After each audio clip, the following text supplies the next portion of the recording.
저는 65살의 박선자입니다.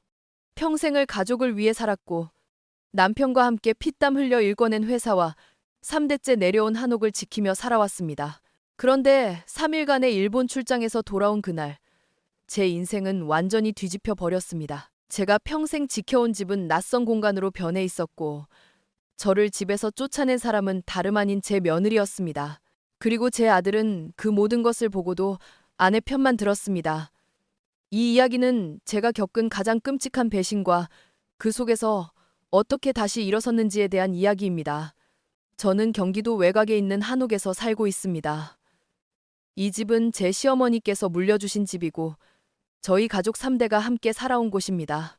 마당에는 오래된 장독대가 있고 그곳에서 저희 집안 비법으로 담근 된장과 간장은 동네에서도 유명했습니다. 남편과 저는 이 전통 장맛을 바탕으로 선자의 손맛이라는 식품회사를 만들었습니다. 처음엔 작은 가게에서 시작했지만 남편과 함께 밤낮 없이 일하며 회사를 키웠고 이제는 대형 백화점에도 입점한 제법 알려진 회사가 되었습니다. 남편은 5년 전에 세상을 떠났습니다. 심장마비였습니다. 갑작스러운 이별이었습니다. 남편이 떠난 후 저는 한동안 아무것도 하지 못했습니다. 그저 마당에 앉아서 장독대를 바라보며 눈물만 흘렸습니다. 하지만 저에게는 아직 지켜야 할 것들이 있었습니다. 아들 진우와 두 손주, 그리고 남편과 함께 일궈낸 회사. 저는 다시 일어섰고 회사 경영에 더욱 힘을 쏟았습니다. 아들 진우는 착하고 성실한 아이였습니다. 대학을 졸업하고 회사에 들어와 아버지의 뒤를 이어 일했습니다. 하지만 진우는 너무 순진했습니다. 사람을 의심하는 법을 몰랐고 누군가를 믿으면 끝까지 믿는 성격이었습니다. 그게 좋은 점이기도 했지만 나중에는 그게 독이 되어 돌아올 줄은 몰랐습니다. 진우는 3년 전에 최유라라는 여자와 결혼했습니다. 유라는 처음 만났을 때부터 너무나 예쁘고 똑똑한 여자였습니다. 명문대를 졸업했고 말도 잘하고 항상 밝게 웃었습니다. 저는 처음에 이 며느리가 너무 마음에 들었습니다. 진우 같은 순한 아들에게는 똑 부러진 며느리가 필요하다고 생각했거든요. 결혼식 날 유라는 제 손을 꼭 잡으며 말했습니다. 어머님, 저 정말 잘할게요. 어머님을 제 친어머니처럼 모실게요. 그 눈빛이 너무 진실해 보였습니다. 저는 이 며느리라면 진우를 잘 챙겨줄 거라고 믿었습니다. 결혼 후 유라는 회사의 홍보팀장으로 들어왔습니다. 영어도 잘하고 마케팅에도 능했기 때문에 저는 흔쾌히 그녀를 회사에 받아들였습니다. 유라는 일도 잘했습니다. SNS 마케팅을 통해 젊은 층에게 저희 제품을 알렸고 매출도 눈에 띄게 올랐습니다. 손주들도 태어났습니다. 첫째 민준이와 둘째 서연이. 두 아이는 제 삶의 전부였습니다. 남편을 잃은 후 텅 빈 제 가슴을 채워준 건 이 아이들이었습니다. 저는 매일 아침 아이들에게 밥을 먹이고 학교에 데려다주고 저녁에는 함께 마당에서 놀았습니다. 민준이는 제 손을 잡고 할머니, 오늘도 된장찌개 해주세요 하며 웃었고 서연이는 제 무릎에 앉아 전래동화를 읽어달라고 조르곤 했습니다. 하지만 유라가 변하기 시작한 건 결혼 2년째부터였습니다. 처음에는 작은 것들이었습니다. 제가 손주들에게 한복을 입히면 왜 이런 불편한 옷을 입히세요 하며 짜증을 냈습니다. 제가 아이들에게 김치를 먹이면 애들이 학교에서 냄새난다고 놀림받아요 하며 못마땅한 표정을 지었습니다. 저는 그냥 며느리가 요즘 세대 엄마라서 그런가 보다 하고 넘어갔습니다. 그러던 어느 날 저는 회사 장부에서 이상한 점을 발견했습니다. 3억 원이라는 큰돈이 알 수 없는 회사로 빠져나간 겁니다. 저는 경리부장을 불러 물었고 그는 홍보팀에서 마케팅 비용으로 지출했다고 했습니다. 저는 유라를 불렀습니다. 유라야, 이 3억 원은 어디에 쓴 거니? 유라는 당황한 기색도 없이 대답했습니다. 어머님, 그건 새로운 브랜드 런칭을 위한 광고비예요. 요즘은 인플루언서 마케팅이 중요해서요. 하지만 저는 그 돈이 실제로 어떻게 쓰였는지 확인할 수 없었습니다. 영수증도 제대로 없었고 계약서도 모호했습니다. 저는 의심이 들기 시작했습니다. 그래서 저는 믿을 만한 오 부장님께 조용히 조사를 부탁했습니다. 오 부장님은 아버지 때부터 함께 일해온 분으로 제가 유일하게 믿을 수 있는 사람이었습니다. 일주일 후 오 부장님이 가져온 서류를 보고 저는 충격을 받았습니다. 그 3억 원은 유라가 몰래 만든 페이퍼 컴퍼니로 흘러들어간 것이었습니다. 유라는 회사 돈을 빼돌리고 있었던 겁니다. 저는 믿을 수 없었습니다. 어떻게 며느리가 시어머니의 회사 돈을 훔칠 수 있단 말입니까? 저는 유라를 다시 불렀습니다. 이번에는 증거를 들이밀었습니다. 유라야, 이게 뭐니? 이 회사는 네가 만든 거 아니니? 유라의 얼굴이 하얗게 질렸습니다. 하지만 곧 그녀는 무릎을 꿇고 울기 시작했습니다. 어머님, 죄송해요. 정말 죄송해요. 저희 친정 부모님이 빚이 너무 많아서 저도 어쩔 수 없었어요. 제발 용서해 주세요. 다시는 이런 일 없을게요. 유라는 울면서 제 손을 붙잡았습니다. 저는 그 순간 마음이 흔들렸습니다. 이 여자는 제 아들의 아내이고 제 손주들의 엄마입니다. 만약 이 일이 밖으로 알려지면 진우는 얼마나 상처받을까요? 아이들은 어떻게 될까요? 저는 결국 이 일을 덮기로 했습니다. 대신 유라에게 단단히 경고했습니다. 이번 한 번만이야. 다시는 이런 일 없어야 해. 그리고 이 돈은 네가 천천히 갚아야 해. 유라는 연신 고개를 끄덕이며 고맙다고 했습니다. 저는 그때 제가 얼마나 어리석었는지 몰랐습니다. 제 관용은 유라에게 약점으로 작용했고 그녀는 저를 만만하게 보기 시작했습니다. 그로부터 한 달 후 저는 일본 출장을 가게 되었습니다. 일본의 한 백화점 체인에서 저희 제품 입점을 제안했고 저는 직접 가서 계약을 마무리하기로 했습니다. 3일간의 짧은 출장이었습니다. 떠나기 전날 유라는 유난히 다정했습니다. 어머님, 조심히 다녀오세요. 제가 집 잘 지키고 있을게요. 저는 그 말을 믿었습니다. 아니, 믿고 싶었습니다. 일본에서의 출장은 성공적이었습니다. 계약도 잘 마무리되었고 저는 기분 좋게 한국으로 돌아왔습니다. 집에 돌아가면 손주들이 반겨줄 생각에 가슴이 설렜습니다. 공항에서 택시를 타고 집으로 향했습니다. 익숙한 동네 풍경이 지나가고 드디어 저희 집 앞에 도착했습니다. 그런데 뭔가 이상했습니다. 대문을 열고 마당에 들어서는 순간 저는 제 눈을 의심했습니다. 마당이 완전히 바뀌어 있었습니다. 그동안 마당 한편에 있던 장독대가 사라졌습니다. 할머니 때부터 이어져 온 그 소중한 장독대들이 흔적도 없이 사라진 겁니다. 대신 그 자리에는 하얀 자갈이 깔려 있었고 세련된 야외용 테이블과 파라솔이 놓여 있었습니다. 제가 아끼던 소나무도 잘려나갔고 마당 한편에서 뛰놀던 강아지 복실이도 보이지 않았습니다. 저는 다리에 힘이 풀려 그 자리에 주저앉을 뻔했습니다. 하지만 더 큰 충격은 집 안에 있었습니다. 현관문을 열고 들어서는 순간 저는 숨이 멎는 것 같았습니다. 제가 알던 집이 아니었습니다. 따뜻한 나무마루는 차가운 회색 대리석으로 바뀌어 있었고 은은한 한지 조명은 날카로운 LED 조명으로 교체되어 있었습니다. 거실 벽에 걸려있던 가족 사진들도 모두 사라졌습니다. 남편과 제가 젊었을 때 찍은 사진, 진우가 어렸을 때 사진, 할머니 할아버지의 영정 사진까지 모두 없어졌습니다. 대신 그 자리에는 현대적인 추상화가 걸려 있었습니다. 제가 평생 아끼던 나무 찬장은 어디로 갔는지 보이지 않았고 대신 투명한 유리 진열장이 그 자리를 차지하고 있었습니다. 저는 넋을 잃고 집안을 돌아다녔습니다. 부엌도, 거실도, 복도도 모든 것이 낯설었습니다. 이건 제 집이 아니었습니다. 제가 30년 넘게 살아온 공간이 3일 만에 완전히 다른 곳으로 변해버린 겁니다. 바로 그때 유라가 나타났습니다. 그녀는 고급스러운 실크 블라우스를 입고 화장을 말끔히 하고 마치 아무 일도 없었다는 듯이 웃으며 다가왔습니다. 어머님, 오셨어요? 출장 잘 다녀오셨어요?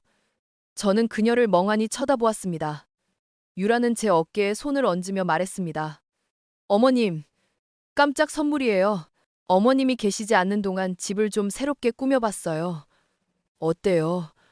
정말 세련되지 않아요? 세련되다고요? 저는 목이 메어 말이 나오지 않았습니다. 겨우 목소리를 짜내어 물었습니다. 유라야, 장독대는 어디 갔니? 그리고 찬장이랑 가족 사진들은 유라는 여전히 웃으며 대답했습니다. 아, 그것들요? 너무 낡고 구식이어서 다 치웠어요. 장독대는 재활용 센터에 갖다 주었고 나무 가구들도 중고로 팔았어요. 사진들은 너무 많아서 몇 개만 남기고 정리했어요. 어머님, 이제는 모던하게 사셔야죠. 옛날 것에 너무 집착하시면 안 돼요. 저는 그 순간 정말 숨이 막히는 것 같았습니다. 장독대는 할머니 때부터 내려온 거였습니다. 그 안에 담긴 장은 우리 집안의 비법이었고, 그게 바로 저희 회사의 시작이었습니다. 가족 사진들은 돈으로 살 수 없는 추억이었습니다. 그런데 이 여자는 그걸 재활용품이나 중고품 취급을 한 겁니다. 저는 떨리는 목소리로 말했습니다. 유라야, 그건 네가 함부로 버릴 수 있는 게 아니야. 이 집은 내 집이고 그 물건들은 우리 가족의 역사였어. 유라의 얼굴에서 웃음이 사라졌습니다. 그녀는 차갑게 말했습니다. 어머님, 이제는 시대가 변했어요. 그런 낡은 것들에 집착하시니까 답답하신 거예요. 저는 어머님을 위해서 한 거예요. 이제 편하게 사세요. 바로 그때였습니다. 현관문이 열리더니 중년의 부부가 큰 짐을 들고 들어왔습니다. 저는 깜짝 놀라 물었습니다. 이분들은 누구세요? 유라가 밝게 웃으며 소개했습니다. 아, 어머님, 저희 부모님이세요. 어머님이 혼자 계시면 심심하실까봐 모셔왔어요. 앞으로 같이 사실 거예요. 저는 귀를 의심했습니다. 통혼도 없이 갑자기 처가 부모를 모셔온다는 게 말이 됩니까? 유라의 어머니가 다가오더니 제 손을 덥석 잡았습니다. 사돈댁 그동안 딸이 신세 많이 졌어요. 이제 저희가 와서 같이 살면서 사돈댁 모시겠어요. 걱정 마세요. 저는 당황해서 유라를 쳐다보았습니다. 유라는 여전히 미소를 띠고 있었습니다. 어머님, 부모님께서 큰 방 쓰시면 되고요. 어머님은 뒤쪽 사랑채에서 지내시면 돼요. 거기가 더 조용하고 좋잖아요. 사랑채라니요? 사랑채는 남편이 생전에 서재로 쓰던 작은 공간이었습니다. 방도 좁고 화장실도 낡았습니다. 그런데 저를 그곳으로 쫓아내겠다는 겁니까? 저는 이제야 깨달았습니다. 이건 단순히 집을 꾸민 게 아니었습니다. 이건 저를 이 집에서 밀어내려는 계획이었습니다.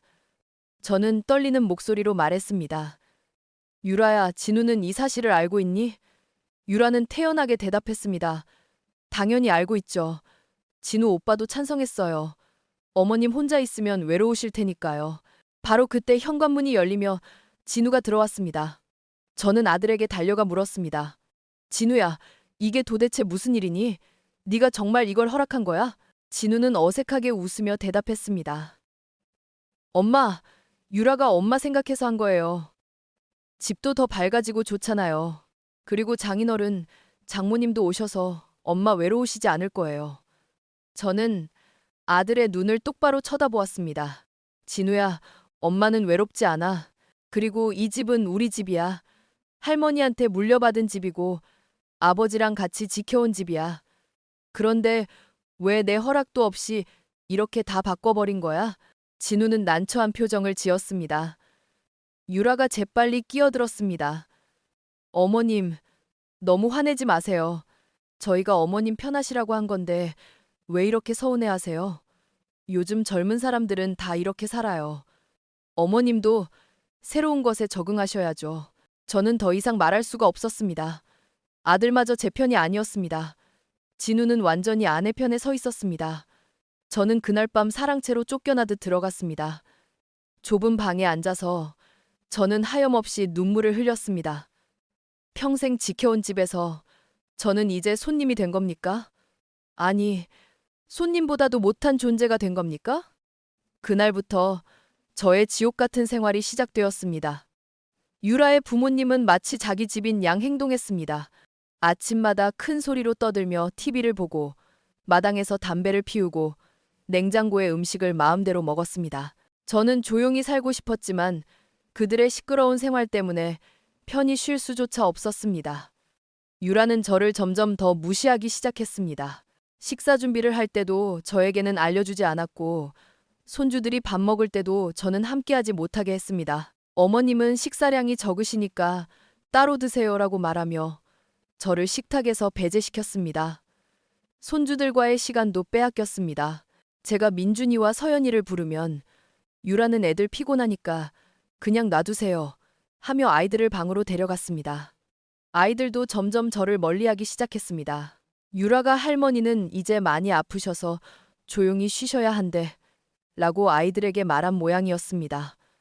어느 날 저는 제 방에서 이상한 소리를 들었습니다. 유라가 누군가와 전화 통화를 하고 있었습니다.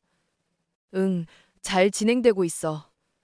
늙은이는 이제 거의 구석으로 밀려났고 조만간 더 확실하게 정리할 거야. 걱정 마. 내가 계획한 대로 다 되고 있어. 저는 소름이 돋았습니다. 확실하게 정리한다는 게 무슨 뜻일까요?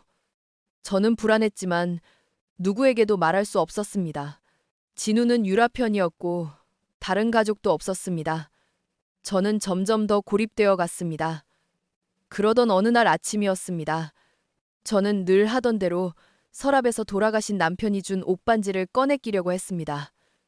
그런데 반지가 없었습니다. 저는 서랍을 뒤지고 또 뒤졌지만 반지는 어디에도 없었습니다. 그 반지는 남편이 돌아가시기 전날 제 손에 끼워주며 평생 끼고 있으라고 한 소중한 물건이었습니다. 저는 황급히 유라를 불렀습니다. 유라야, 내 반지 못 봤니? 옷반지 말이야. 유라는 무심하게 대답했습니다. 반지요? 못 봤는데요. 어머님이 어디 두셨겠죠? 아니야. 나는 항상 서랍에 넣어두는데 갑자기 없어졌어. 유라는 한숨을 쉬며 말했습니다.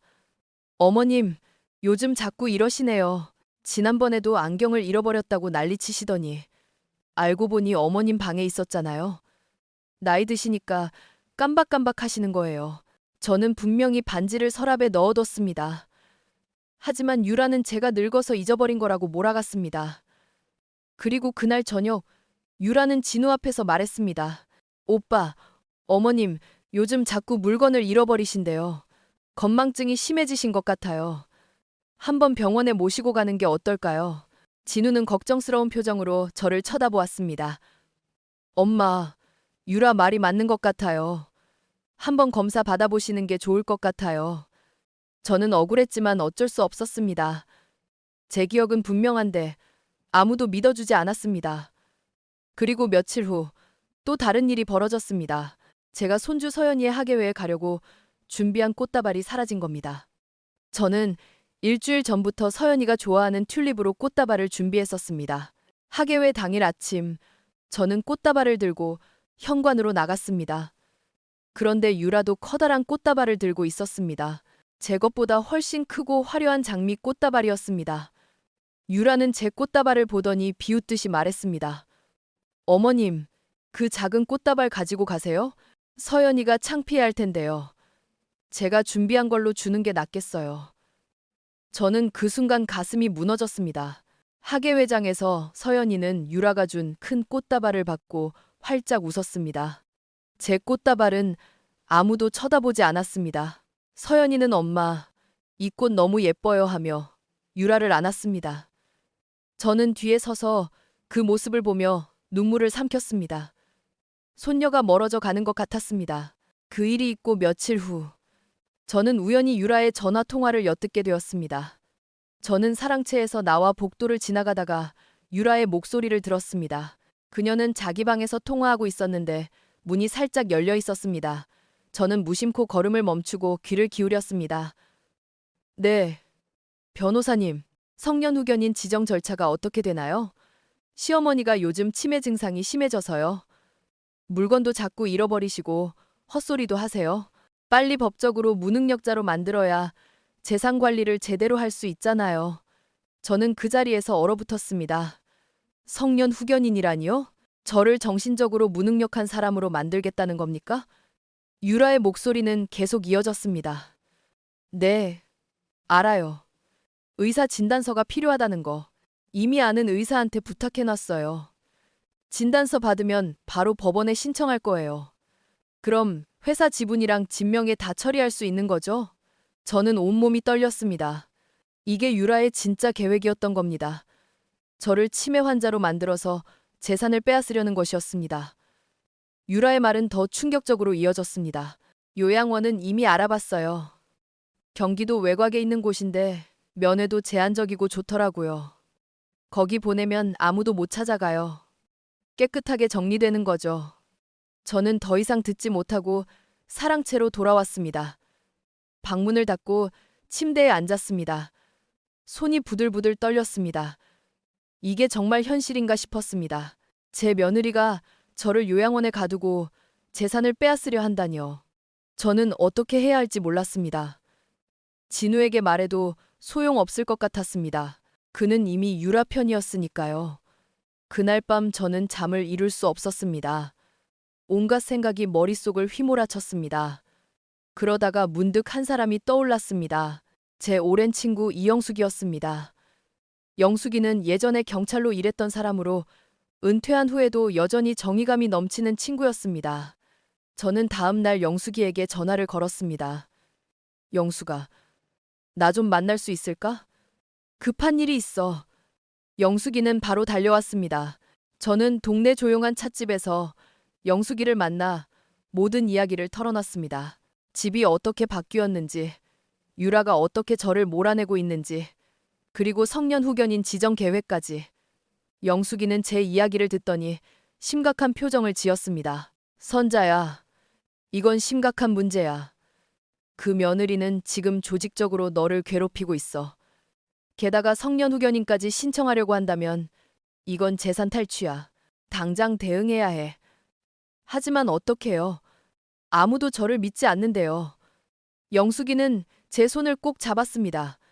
증거를 모아야 해. 지금 당장은 네가 약자처럼 보이지만 증거만 있으면 상황을 뒤집을 수 있어. 내가 도와줄게.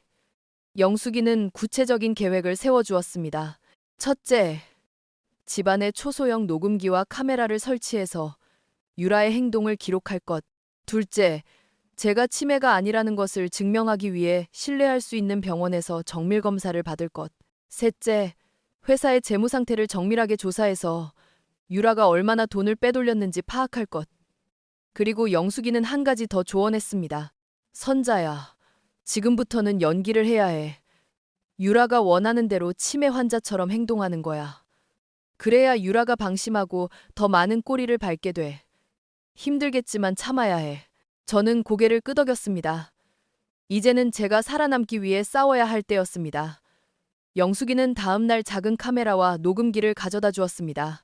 저는 사랑채 구석구석에 그리고 제가 자주 가는 거실 화분 뒤쪽에 몰래 장치를 설치했습니다.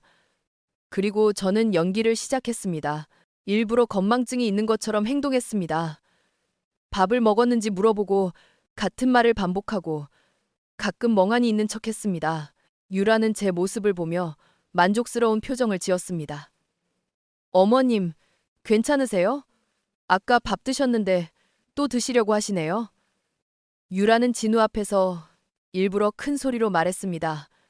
진우는 걱정스러운 눈빛으로 저를 바라보았습니다. 저는 속으로 눈물을 삼키며 계속 연기를 이어갔습니다. 며칠 후, 저는 결정적인 장면을 녹화하는 데 성공했습니다. 유라가 자기 방에서 다시 변호사와 통화하는 모습이었습니다. 카메라가 선명하게 그녀의 얼굴과 목소리를 담았습니다. 네, 이제 거의 다 됐어요. 시어머니는 완전히 정신이 나가신 것처럼 보여요. 다음 주에 병원 데려가서 진단서 받을 거예요. 그럼 바로 후견인 신청하고 재산 정리 시작하죠. 집도 팔고 회사도 처분하면 최소 50억은 건질 수 있을 거예요. 그리고 유라는 더 충격적인 말을 이어갔습니다. 진우요? 걱정 마세요. 진우는 바보예요. 제가 뭘 해도 믿어요. 사실 저 이번이 세 번째 결혼이거든요. 앞에 두 남편들도 다 재산 넘기고 죽었어요. 하나는 교통사고, 하나는 심장마비, 보험금만 합쳐도 10억이 넘었죠. 저는 그 말을 듣고 온몸에 소름이 돋았습니다. 유라는 단순히 사기꾼이 아니었습니다. 그녀는 살인자일 수도 있었습니다. 그리고 이제 제 아들도 위험에 처한 겁니다. 저는 더 이상 가만히 있을 수 없었습니다. 그날 밤 저는 영숙이에게 다급히 전화했습니다. 영숙아, 큰일이야. 유라가 진우까지 해칠지도 몰라. 그 여자, 이전 남편들이 다 죽었대. 영숙이도 충격을 받은 것 같았습니다. 뭐라고? 그럼 이건 단순한 재산 갈취가 아니라 살인 사건까지 연루될 수 있어. 선자야, 이제는 경찰에 신고해야 해. 내가 아는 형사한테 연락할게. 하지만 저는 망설여졌습니다. 영수가 증거가 충분할까? 그리고 진우는 어떻게 하지? 아들이 받을 충격이 너무 클 것 같아. 영숙이는 단호하게 말했습니다. 선자야, 지금은 진우의 마음보다 진우의 목숨이 먼저야. 그 여자가 정말 위험한 사람이라면 진우도 언제 당할지 몰라. 지금 당장 움직여야 해. 저는 고개를 끄덕였습니다. 영숙이 말이 맞았습니다. 저는 더 이상 미룰 수 없었습니다. 영숙이는 바로 신뢰할 수 있는 형사에게 연락했고, 저는 모든 증거 자료를 정리했습니다. 녹음 파일, 녹화 영상, 그리고 오 부장님이 조사한 회사 재무 자료까지. 며칠 후, 영숙이와 함께 경찰서를 찾아갔습니다. 강력계 김 형사님은 제 이야기를 진지하게 들었습니다. 저는 모든 증거를 제출했고, 김 형사님은 심각한 표정으로 자료를 검토했습니다. 박 여사님, 이건 정말 심각한 사건입니다. 재산 편취는 물론이고, 만약 이전 남편들 사건까지 사실이라면 살인 혐의까지 적용될 수 있습니다. 저희가 바로 조사에 착수하겠습니다. 김 형사님은 우선 유라의 이전 결혼 기록부터 조사하기 시작했습니다. 그리고 놀라운 사실들이 밝혀졌습니다. 유라의 본명은 최유라가 아니라 강지연이었습니다. 그녀는 2번의 이혼과 2번의 사별 기록이 있었습니다. 첫 번째 남편은 결혼 1년 만에 교통사고로 사망했고, 2번째 남편은 결혼 2년 만에 심장마비로 사망했습니다. 두 경우 모두 유라는 거액의 보험금을 받았습니다. 더 충격적인 건 유라의 부모도 사기 전과가 있었다는 사실이었습니다. 그들은 결혼 사기와 보이스피싱으로 여러 차례 기소된 전력이 있었습니다. 이 가족은 조직적으로 범죄를 저지르고 있었던 겁니다. 김 형사님은 말했습니다. 박 여사님, 이건 전형적인 결혼 사기범 가족입니다. 딸을 미끼로 부유한 가정에 침투해서 재산을 빼돌리는 수법이죠. 최근 몇 년간 이런 사례가 늘고 있습니다. 걱정 마세요. 저희가 확실하게 처리하겠습니다. 하지만 저는 한 가지가 더 걱정되었습니다. 진우였습니다. 저는 이 모든 진실을 아들에게 어떻게 말해야 할지 막막했습니다. 진우는 유라를 정말 사랑했습니다. 이 진실을 알면 얼마나 큰 충격을 받을까요? 영숙이는 제게 조언했습니다. 선자야, 진우한테는 네가 직접 말해야 해. 경찰이나 다른 사람이 아니라 네가. 아들이 받을 충격은 크겠지만 엄마가 옆에 있어줘야 해. 저는 용기를 내기로 했습니다. 어느 날 저녁 저는 진우에게 조용히 말했습니다. 진우야, 엄마랑 단둘이 얘기 좀 할 수 있을까? 진우는 이상하다는 표정을 지었지만 따라왔습니다. 저희는 동네 조용한 공원 벤치에 앉았습니다. 늦가을 바람이 차갑게 불었습니다. 저는 떨리는 손으로 준비해온 서류 봉투를 진우에게 건넸습니다. 이게 뭐예요, 엄마? 열어봐. 그리고 끝까지 다 봐줘. 진우는 서류를 꺼내 읽기 시작했습니다. 처음에는 무심하게 보던 그의 얼굴이 점점 굳어갔습니다. 회사 횡령 자료, 유라의 이전 결혼 기록, 녹음 파일 대본, 그리고 경찰 조사 자료까지. 진우의 손이 떨리기 시작했습니다. 엄마, 이게 대체 무슨... 저는 조용히 말했습니다. 다 사실이야, 진우야. 유라는 처음부터 우리 재산을 노리고 접근한 거야. 그리고 지금은 엄마를 요양원에 보내고 모든 재산을 차지하려고 해. 심지어 너까지 위험할 수 있어. 진우의 얼굴이 새하얗게 질렸습니다. 그는 고개를 저으며 말했습니다. 아니야, 이건 오해일 거예요. 유라는 그런 사람이 아니에요. 유라는 저를 사랑해요. 진우야, 녹음 파일 들어봤지? 유라가 직접 한 말이야. 그리고 이전 남편들도 다 의문사했어. 진우는 서류를 떨어뜨리고 두 손으로 얼굴을 감쌌습니다. 그의 어깨가 떨렸습니다. 저는 아들의 등을 쓰다듬어 주었습니다. 진우야, 엄마가 미안해. 진작 막았어야 했는데. 하지만 이제라도 알게 된 게 다행이야. 우리 함께 이겨내자. 진우는 한참 동안 아무 말도 하지 못했습니다. 그러다가 떨리는 목소리로 물었습니다. 그럼 민준이랑 서연이는요? 애들은 어떻게 되는 거예요?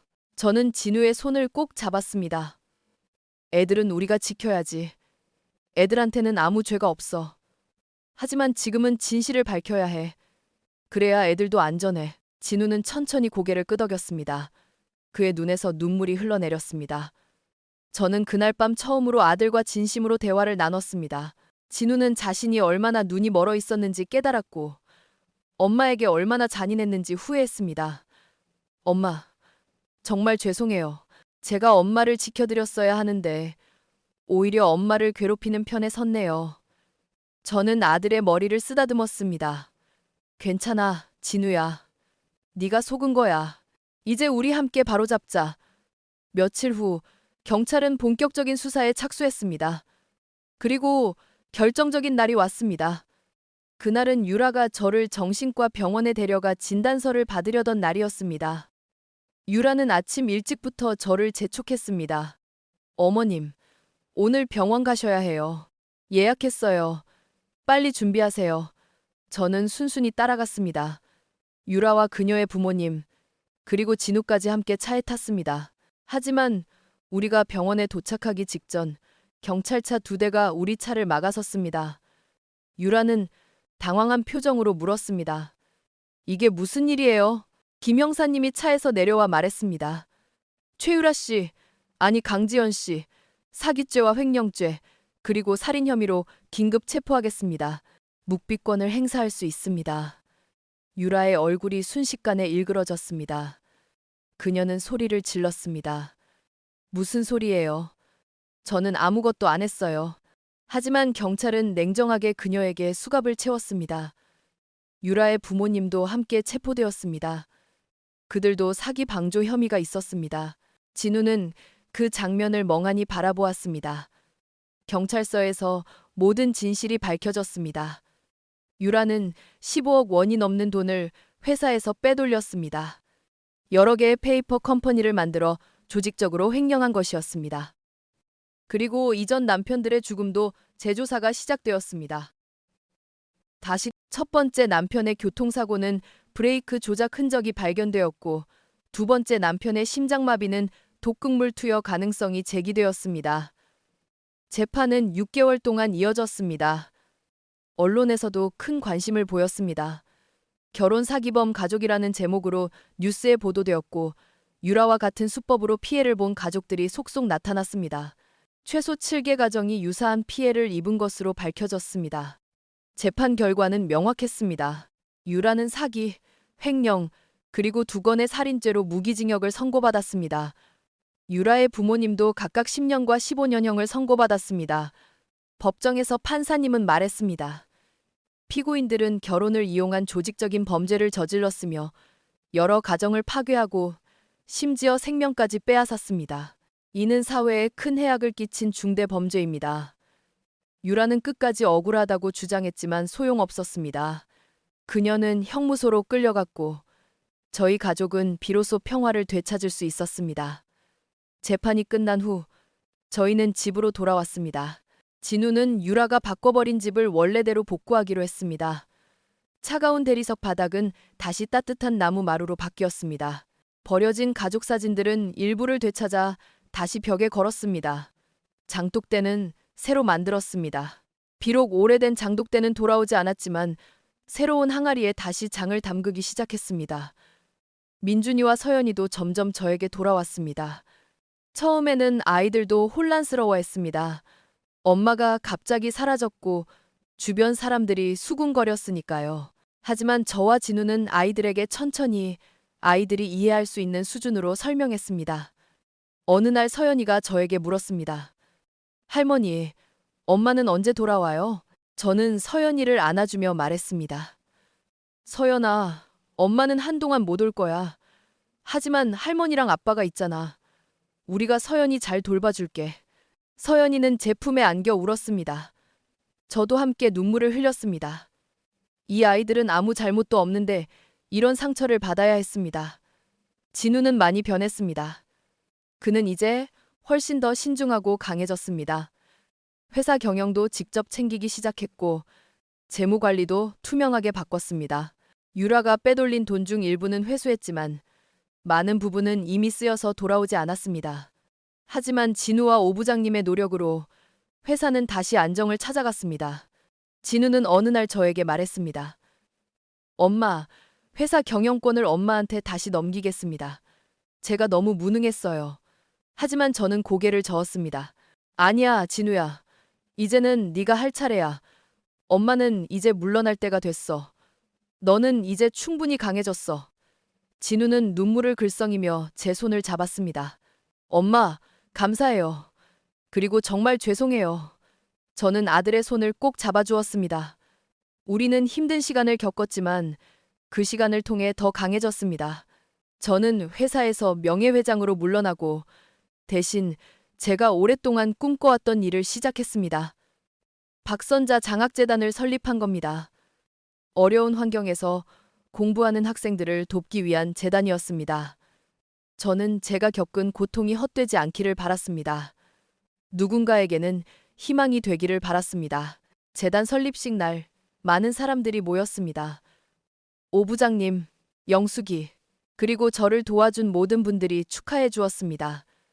저는 연단에 서서 말했습니다. 저는 평생 가족을 위해 살았습니다. 하지만 그 가족에게 배신당했고 가장 고통스러운 시간을 겪었습니다. 그 시간 동안 저는 많은 것을 배웠습니다. 진정한 가족의 의미가 무엇인지, 그리고 어려움 속에서도 다시 일어설 수 있는 힘이 우리 안에 있다는 것을. 이 재단을 통해 저는 어려운 환경에 있는 학생들에게 희망을 주고 싶습니다. 제 고통이 누군가에게는 기회가 되기를 바랍니다. 많은 사람들이 박수를 쳐주었습니다. 저는 그 순간 비로소 제 인생의 의미를 찾은 것 같았습니다. 고통은 저를 무너뜨리지 못했습니다. 오히려 저를 더 강하게 만들었습니다. 그로부터 1년이 지났습니다.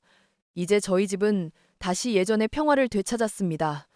마당의 새 장독대에서는 된장과 간장이 익어가고 있습니다. 할머니의 비법대로 담근장은 여전히 깊은 맛을 냅니다. 민준이와 서연이는 학교에서 돌아오면 저에게 달려와 안깁니다. 아이들은 이제 밝게 웃습니다. 진우는 회사를 잘 이끌고 있습니다. 그는 더 이상 예전의 순진한 아들이 아닙니다.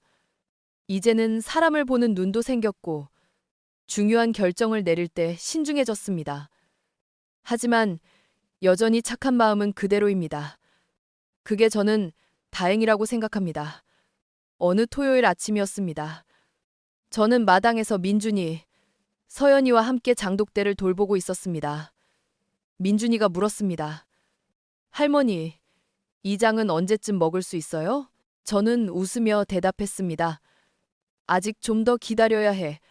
좋은 장은 시간이 필요하거든. 서두르면 제맛이 안 나. 서연이가 고개를 갸웃하며 물었습니다. 왜 시간이 필요해요? 저는 장독 뚜껑을 살짝 열어 아이들에게 보여주며 말했습니다. 이 안에서 콩들이 천천히 변해가고 있어. 햇빛도 받고 바람도 쐬고 비도 맞으면서 조금씩 깊은 맛이 나는 거야. 사람도 마찬가지야. 힘든 시간을 겪으면서 더 깊어지고 강해지는 거지. 민준이가 진지하게 물었습니다. 할머니도 그랬어요? 저는 아이의 머리를 쓰다듬으며 고개를 끄덕였습니다. 그럼 할머니도 많이 힘들었지. 하지만 그 시간들이 할머니를 더 강하게 만들었어. 그리고 가장 중요한 건 너희들이 할머니 옆에 있다는 거야. 서연이가 제 손을 꼭 잡았습니다. 할머니, 우리 계속 할머니 옆에 있을게요.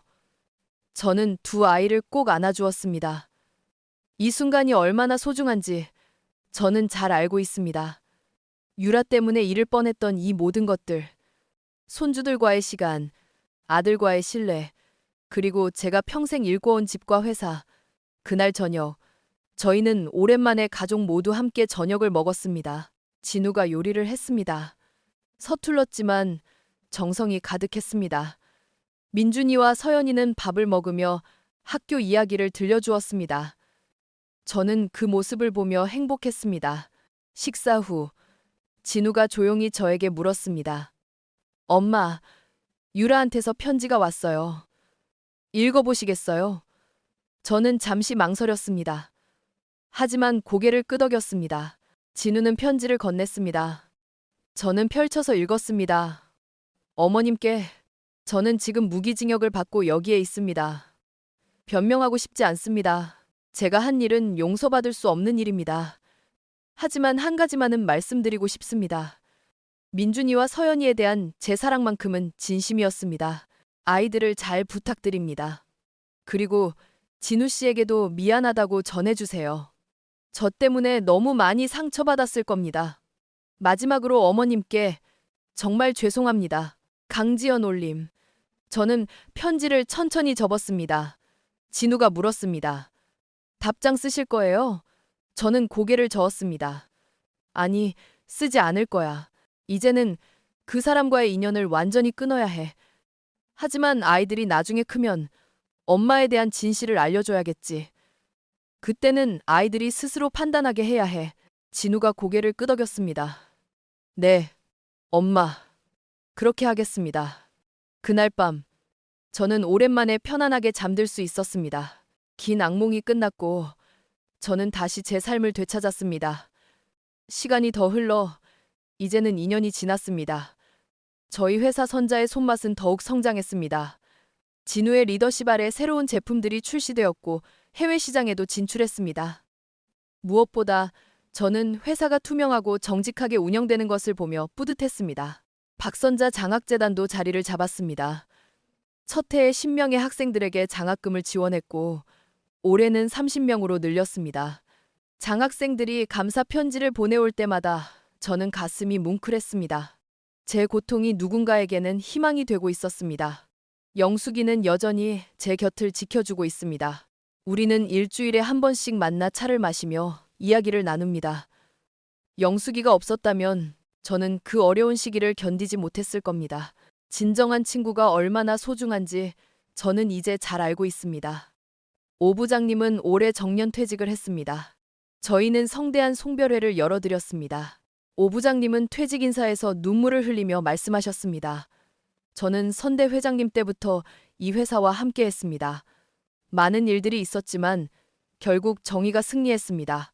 회장님, 진우 사장님, 그리고 모든 직원 여러분, 감사했습니다. 저는 오 부장님께 감사패와 함께 특별 퇴직금을 드렸습니다. 오 부장님이 없었다면 유라의 범죄를 밝혀낼 수 없었을 테니까요. 민준이는 이제 중학생이 되었습니다. 키도 훨씬 크고 목소리도 굵어졌습니다. 하지만 여전히 저를 할머니라고 부르며 안깁니다. 서연이는 초등학교 고학년이 되었습니다. 노래를 좋아하는 아이로 자랐고 학교 합창단에서 활동하고 있습니다. 어느 날 서연이가 저에게 물었습니다. 할머니, 우리 엄마는 나쁜 사람이에요? 저는 그 질문에 어떻게 대답해야 할지 한참을 고민했습니다. 그러다가 조용히 말했습니다. 서연아, 사람은 복잡해. 내 엄마도 좋은 면과 나쁜 면이 있었어. 엄마는 너희들을 사랑했지만 잘못된 선택을 했어. 그 선택 때문에 많은 사람들이 다쳤지.